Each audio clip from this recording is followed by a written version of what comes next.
voin hi chapchar kut ania chapchar nei velo le shvelo hoten ropui takin anlom le luyanga akut nei tu le lom om tak zok chapchar nei ho thingtlang mi te ro chu kan sarkar hian lom na sum pe ve heklo an chapchara chuan thlan tlaphul kain na an thok le nge yang mir thei chan ai ei sakre mi alo te khan zak mi alawin thang chua diar an khim lenga thang chua om zia le a hlut na shelo te khan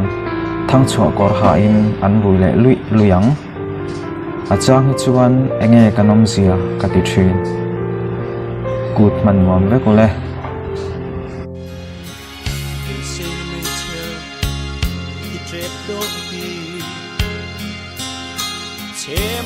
Say,